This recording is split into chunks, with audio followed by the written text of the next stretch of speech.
Night, Chapter 3. The beloved objects that we had carried with us from place to place were now left behind in the wagon, and with them, finally, our illusions. Every few yards there stood an SS man, his machine gun trained on us. Hand in hand, we followed the throng. An SS man came toward us wielding a club. He commanded, "Men to the left, women to the right."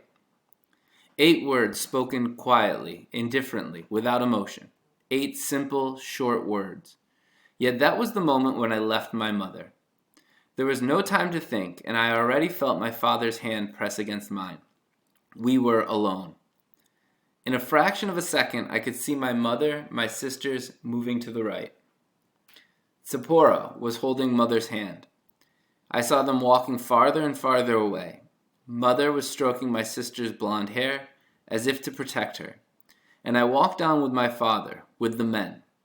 I didn't know that this was the moment in time and the place where I was leaving my mother and Tzipora forever. I kept walking, my father holding my hand. Behind me, an old man fell to the ground. Nearby, an SS man replaced his revolver in its holster. My hand tightened its grip on my father.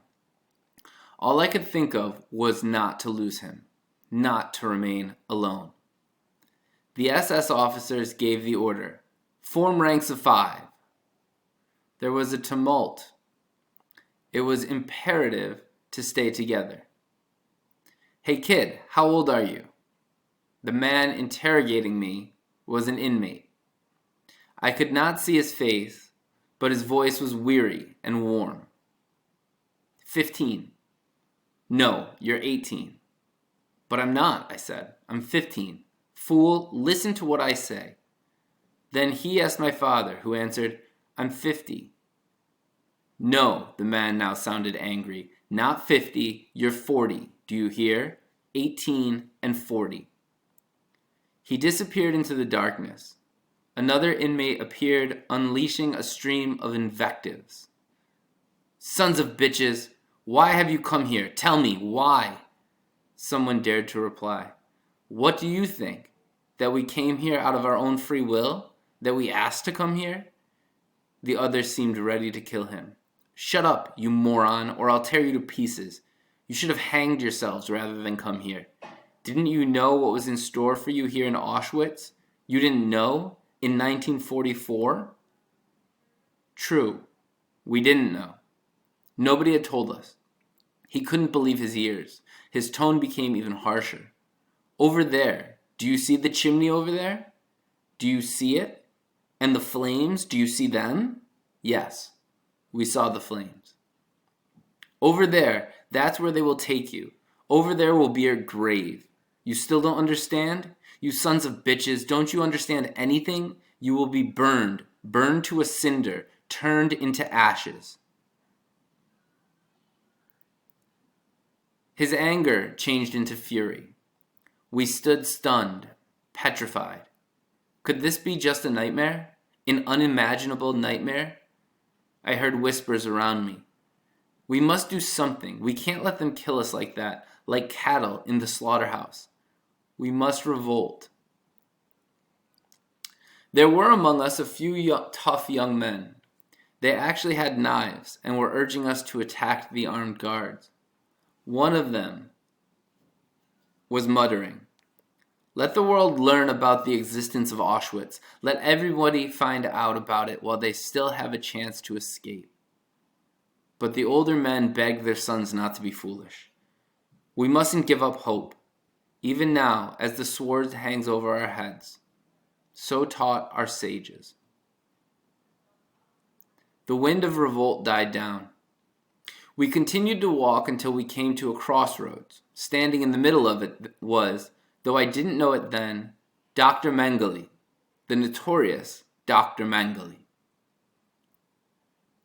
He looked like the typical SS officer, a cruel, though not an unintelligent face, complete with monocle. He was holding a conductor's baton and was surrounded by officers. The baton was moving constantly, sometimes to the right, sometimes to the left. In no time, I stood before him. Your age? He asked, perhaps trying to sound paternal. I'm 18. My voice was trembling. In good health? Yes. Your profession? Tell him that I was a student? Farmer, I heard myself saying. The conversation lasted no more than a few seconds. It seemed like an eternity. The baton pointed to the left. I took half a step forward. I first wanted to see where they would send my father. Were he to have gone to the right, I would have run after him. The baton once more moved to the left. A weight lifted from my heart. We did not know as yet which was the better side, right or left, which road led to prison and which to the crematoria. Still, I was happy I was near my father. Our procession continued slowly to move forward. Another inmate came over to us. Satisfied? Yes, someone answered. Poor devils, you are headed for the crematorium. He seemed to be telling the truth. Not far from us, flames, huge flames, were rising from a ditch. Something was being burned there. A truck drew close and unloaded its hold. Small children, babies. Yes, I did see this, with my own eyes. Children thrown into the flames. Is it any wonder that ever since then, sleep tends to elude me? So that was where we were going. A little farther on, there was another, larger pit for adults. I pinched myself. Was I still alive? Was I awake? How was it possible that men, women, and children were being burned and that the world kept silent? No, all this could not be real. A nightmare, perhaps. Soon I would wake up with a start, my heart pounding, and find that I was back in the room of my childhood with my books. My father's voice tore me from my daydreams. What a shame that you did not go with your mother. I saw many children your age go with their mothers. His voice was terribly sad. I understood that he did not wish to see what they would do to me. He did not wish to see his only son go up in flames. My forehead was covered with cold sweat. Still, I told him that I could not believe that human beings were being burned in our times. The world would never tolerate such crimes. The world? The world is not interested in us. Today, everything is possible, even the crematoria. His voice broke. Father, I said, if that is true, then I don't want to wait. I'll run into the electrified barbed wire. That would be easier than a slow death in the flames. He didn't answer. He was weeping. His body was shaking. Everybody around us was weeping. Somebody began to recite the Kaddish, the prayer for the dead. I don't know whether, during the history of the Jewish people, men have ever before recited Kaddish for themselves. Yisgadal v'Kaddish Shmei Rabbah. May his name be celebrated and sanctified, whispered my father. For the first time, I felt anger rising within me. Why should I sanctify his name? The Almighty, the eternal and terrible Master of the universe, chose to be silent. What was there to thank him for? We continued our march. We were coming closer and closer to the pit from which an infernal heat was rising. 20 more steps. If I was going to kill myself, this was the time. Our column had only some 15 steps to go. I bit my lips so that my father would not hear my teeth chattering. 10 more steps. 8, 7. We were walking slowly as one follows a hearse. Our own funeral procession. Only 4 more steps. 3. There it was now, very close to us, the pit and its flames. I gathered all that remained of my strength in order to break rank and throw myself onto the barbed wire. Deep down, I was saying goodbye to my father, to the whole universe, and against my will, I found myself whispering the words, Yisgadal v'Kadash Shmei Rabbah. May his name be exalted and sanctified. My heart was about to burst. There, I was face to face with the angel of death. No. 2 steps from the pit, we were ordered to turn left and herded into barracks. I squeezed my father's hand. He said, "Do you remember Mrs. Schachter in the train?" Never shall I forget that night, the first night in camp, that turned my life into one long night 7 times sealed. Never shall I forget that smoke. Never shall I forget the small faces of the children whose bodies I saw transformed into smoke under a silent sky. Never shall I forget those flames that consumed my faith forever. Never shall I forget the nocturnal silence that deprived me for all eternity of the desire to live. Never shall I forget those moments that murdered my God and my soul and turned my dreams to ashes. Never shall I forget those things, even were I condemned to live as long as God himself. Never. The barrack we had been assigned to was very long. On the roof, a few bluish skylights. I thought, this is what the antechamber of hell must look like. So many crazed men, so much shouting, so much brutality. Dozens of inmates were there to receive us, sticks in hands, striking anywhere, anyone, without reason. The orders came. Hurry up. Strip. Hurry up. Rouse. Hold on only to your belt and your shoes. Our clothes were to be thrown on the floor at the back of the barrack. There was a pile there already, new suits, old ones, torn overcoats, rags. For us it meant true equality, nakedness. We trembled in the cold. A few SS officers wandered through the room, looking for strong men. If vigor was that appreciated, perhaps one should try to appear sturdy. My father thought the opposite. Better not to draw attention. We later found out that he had been right. Those who were selected that day were incorporated into the Sonderkommando, the commando working in the Crematorium. Bela Katz, the son of an important merchant in my town, had arrived in Birkenau with the first transport, 1 week ahead of us. When he found out that we were there, he succeeded in slipping us a note. He told us that having been chosen because of his strength, he had been forced to place his own father's body into the furnace. The blows continued to rain on us. To the barber! Belt and shoes in hand, I let myself be dragged along to the barbers. Their clippers tore out our hair, shaved every hair on our bodies. My head was buzzing, the same thought surfacing over and over, not to be separated from my father. Freed of the barber's clutches, we began to wander around the crowd, finding friends, acquaintances. Every encounter filled us with joy. Yes, joy. Thank God, you are still alive. Some were crying. They used whatever strength they had left to cry. Why had they let themselves be brought here? Why didn't they die in their beds? Their words were interspersed with sobs. Suddenly, someone threw his arms around me in a hug. Yahiel, the Sigater's Rebbe's brother.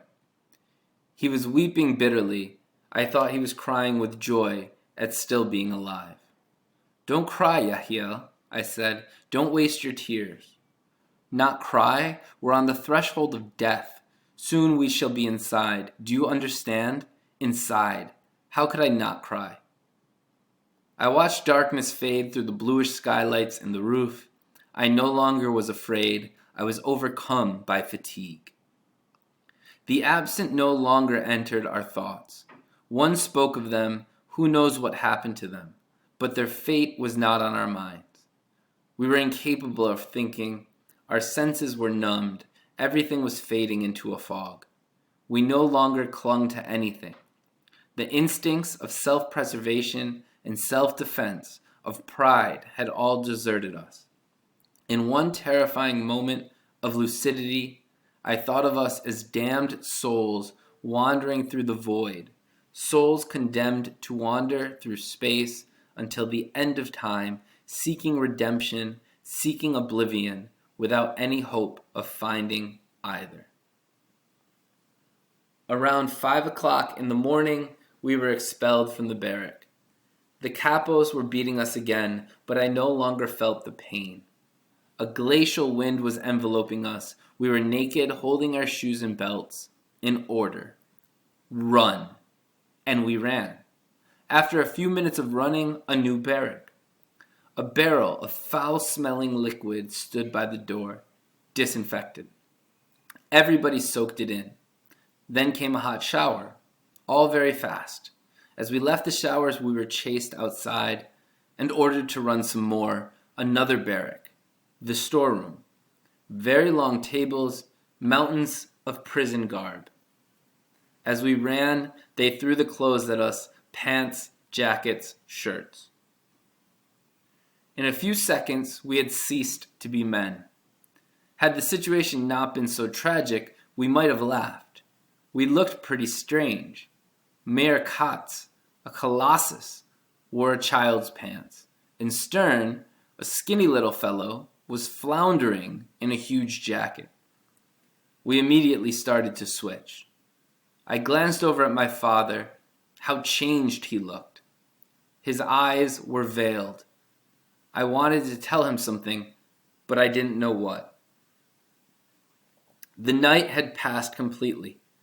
The morning star shone in the sky. I too had become a different person. The student of the Talmud, the child I was, had been consumed by the flames. All that was left was a shape that resembled me. My soul had been invaded and devoured by a black flame. So many events had taken place in just a few hours that I had completely lost all notion of time.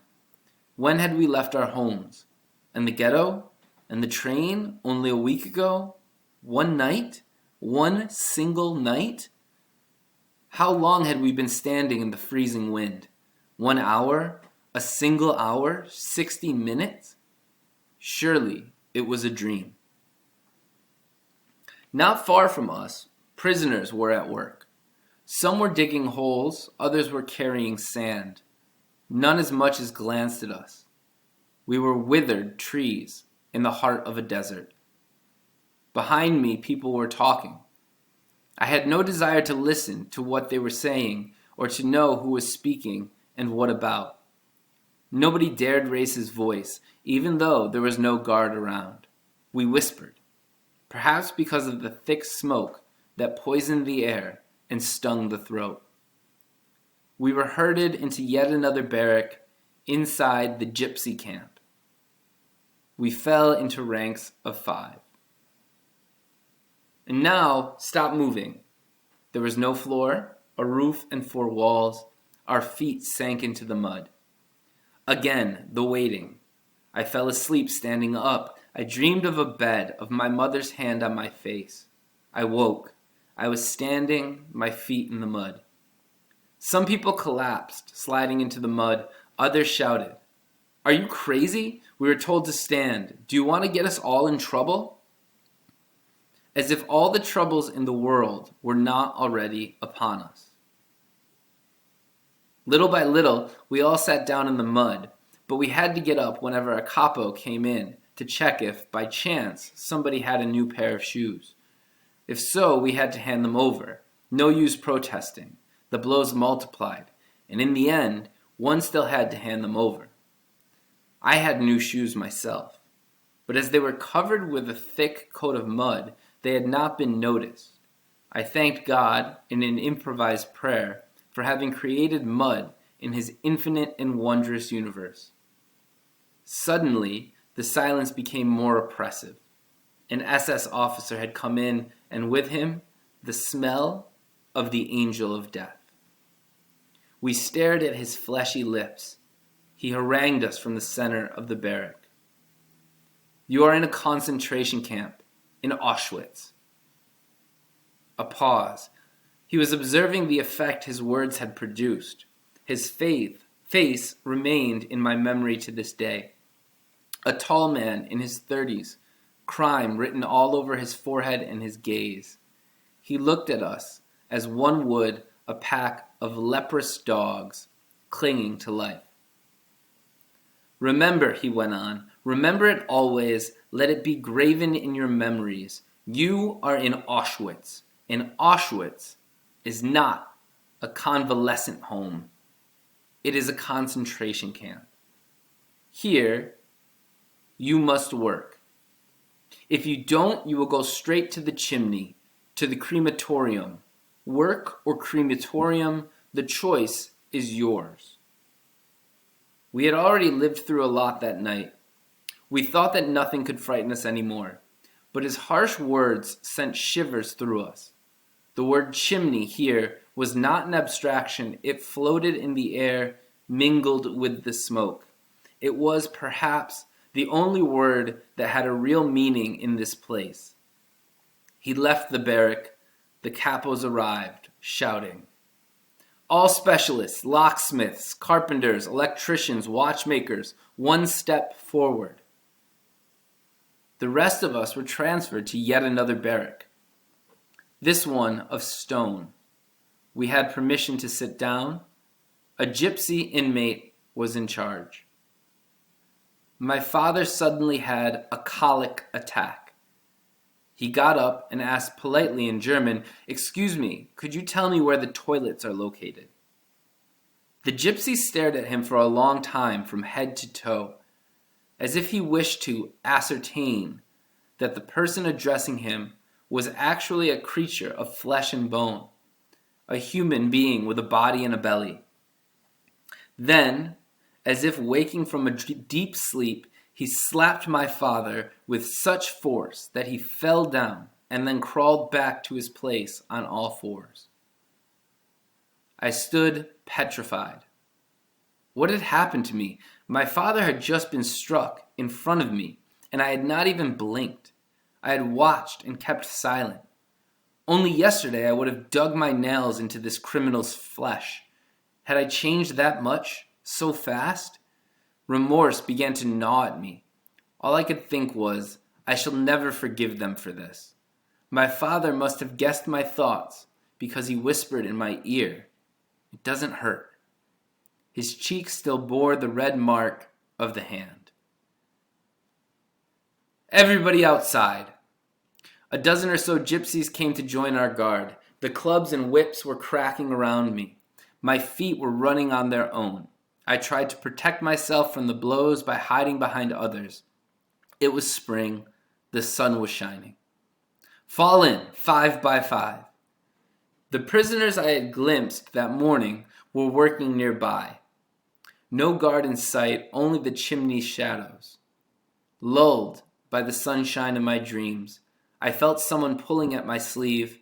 It was my father. "Come on, son." We marched. Gates opened and closed. We continued to march between the barbed wire. At every step, white signs with black skulls looked down on us. The inscription, "Warning, danger of death." What irony. Was there here a single place where one was not in danger of death? The gypsies had stopped next to the barrack. They were replaced by SS men who encircled us with machine guns and police dogs. The march had lasted half an hour. Looking around me, I noticed that the barbed wire was behind us. We had left the camp. It was a beautiful day in May. The fragrances of spring were in the air. The sun was setting. But no sooner had we taken a few more steps than we saw the barbed wire of another camp. This one had an iron gate with the overhead inscription, "Arbeit macht free." Work makes you free. Auschwitz. First impression? Better than Birkenau. Cement buildings with 2 stories rather than wooden barracks. Little gardens here and there. We were led towards one of those blocks. Seated on the ground, by the entrance, we began to wait. From time to time, somebody was allowed to go in. These were the showers, a compulsory routine. Going from one camp to the other several times a day, we had each time to go through them. After the hot shower, we stood shivering in the darkness. Our clothes had been left behind. We had been promised other clothes. Around midnight, we were told to run. "Faster," yelled our guards. "The faster you run, the faster you'll get to go to sleep." After a few minutes of racing madly, we came to a new block. The man in charge was waiting. He was a young Pole who was smiling at us. He began to talk to us, and despite our weariness, we listened attentively. Comrades, you are now in the concentration camp, Auschwitz. Ahead of you lies a long road paved with suffering. Don't lose hope. You have already eluded the worst danger, the selection. Therefore, muster your strength and keep your faith. We shall all see the day of liberation. Have faith in life, 1,000 times faith. By driving out despair, you will move away from death. Hell does not last forever, and now here is a prayer, or rather a piece of advice. Let there be camaraderie among you. We are all brothers and share the same fate. The same smoke hovers over all our heads. Help each other. That is the only way to survive. And now, enough said. You are tired. Listen, you are in Block 17. I am responsible for keeping order here. Anybody with a complaint may come to see me. That is all. Go to sleep. 2 people to a bunk. Good night. Those were the first human words. No sooner had we climbed into our bunks than we fell into a deep sleep. The next morning, the veteran inmates treated us without brutality. We went to wash, we were given new clothing, they brought us black coffee. We left the block around 10 o'clock so that it could be cleaned. Outside, the sun warmed us. Our morale was much improved. A good night's sleep had done its work. Friends met, exchanged a few sentences. We spoke of everything without ever mentioning those who had disappeared. The prevailing opinion was that the war was about to end. At about noon, we were brought some soup, 1 bowl of thick soup for each of us. I was terribly hungry, yet I refused to touch it. I was still the spoiled child of long ago. My father swallowed my ration. We then had a short nap in the shade of the block. The SS officer in the muddy barrack must have been lying. Auschwitz was, after all, a convalescent home. In the afternoon, they made us line up. 3 prisoners brought a table and some medical instruments. We were told to roll up our left sleeve and file past the table. The 3 veteran prisoners, needles in hands, tattooed numbers on our left arms. I became A7713. From then on, I had no other name. At dusk, a roll call. The work commandos had returned. The orchestra played military marches near the camp entrance. Tens of thousands of inmates stood in rows while the SS checked their numbers. After the roll call, the prisoners from all the blocks dispersed, looking for friends, relatives, or neighbors among the arrivals of the latest convoy. Days went by. In the mornings, black coffee. At midday, soup. By the 3rd day, I was eagerly eating any kind of soup. At 6 o'clock in the afternoon, roll call, followed by bread with something. At 9 o'clock, bedtime. We had already been in Auschwitz for 8 days.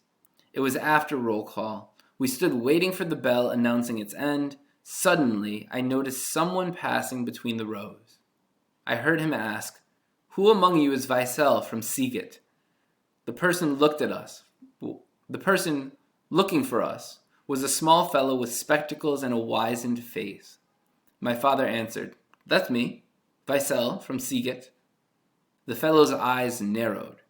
He took a long look at my father. "You don't know me? You don't recognize me? I'm your relative, Stein." "Already forgotten? Stein from Antwerp. Reitzel's husband. Your wife was Reitzel's aunt. She often wrote us, and such letters." My father had not recognized him. He must have barely known him, already being up to his neck in communal affairs, and not knowledgeable in family matters.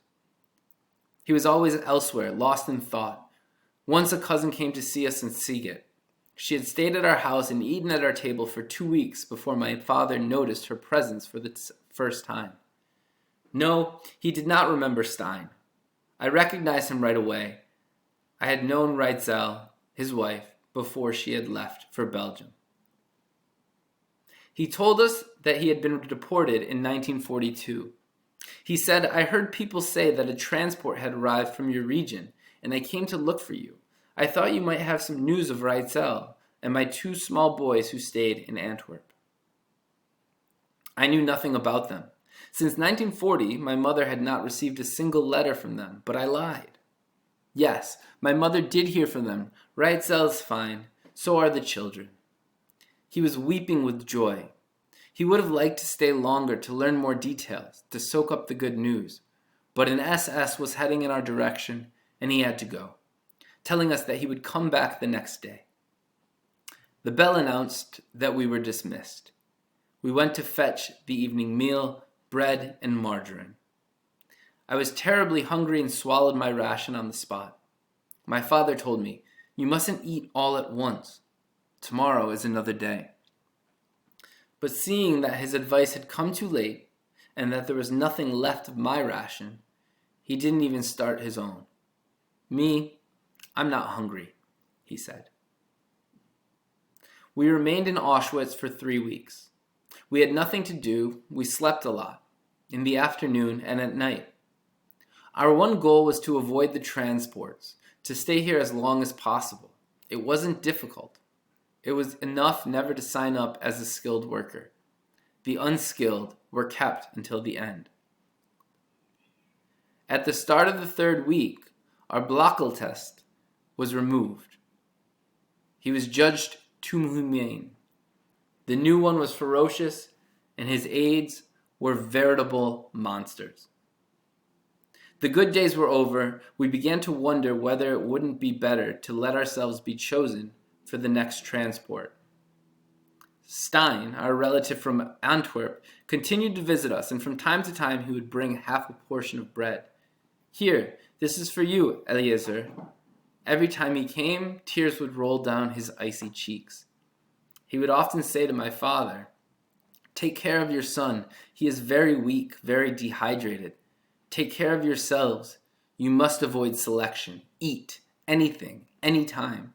Eat all you can. The weak don't last very long around here." And he himself was so thin, so withered, so weak. "The only thing that keeps me alive," he kept saying, "is to know that Reitzel and the little ones are still alive.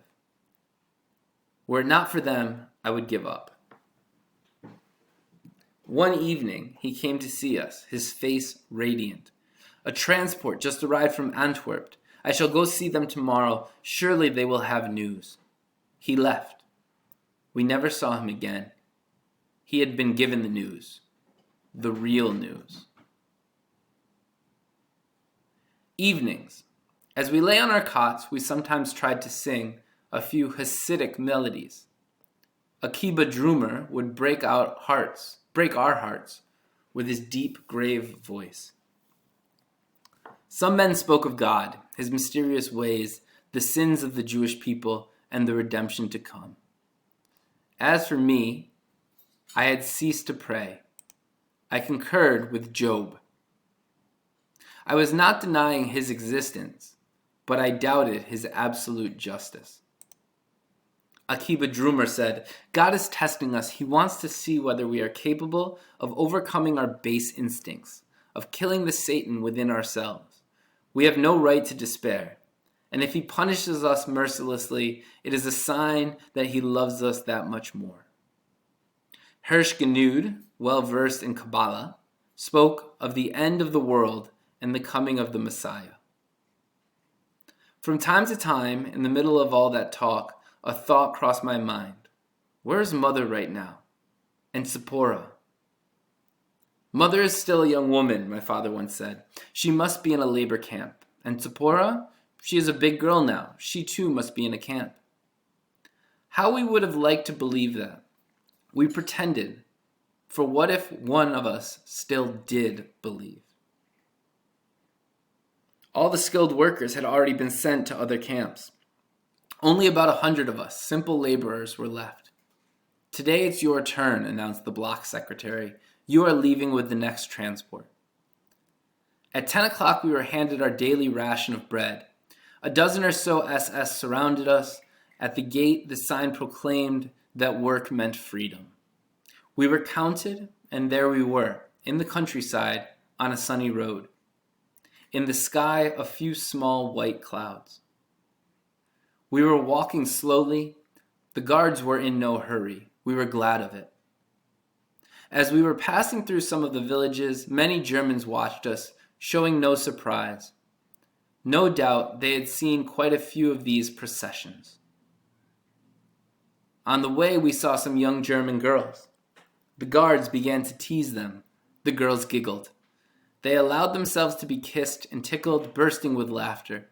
They all were laughing, joking, and passing love notes to one another. At last, during all that time, we endured neither shouting nor blows. After 4 hours, we arrived at the new camp, Buna. The iron gates closed behind us.